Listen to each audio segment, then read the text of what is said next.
ভারতের হিমাচল প্রদেশে ঘটেছে এমন ব্যতিক্রমী বিয়ে। এক নারী, তার আবার দুই স্বামী। আর তারা কেউই একে অপর থেকে আলাদা নন, কারণ তারা দুজনই আপন ভাই। 12ই জুলাই হিমাচলের শিরমাওল জেলার ট্রান্সগিরি অঞ্চলে 3 দিন ধরে চলছে এই বিয়ের উৎসব। শতাধিক মানুষের উপস্থিতিতে গান বাজনা, লোকনৃত্য আর উৎসবমুখর পরিবেশে সম্পন্ন হয় এই ঐতিহাসিক বিয়ে। কনের নাম সুনিতা চৌহান আর দুই বর প্রদীপ ও কপিল নেগি।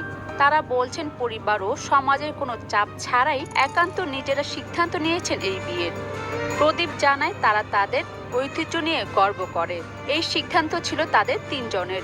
কপিল জানায় সে বিদেশে থাকলেও ভালোবাসা আর দায়িত্ব নিয়ে তারা তিনজন একত্রে আছে।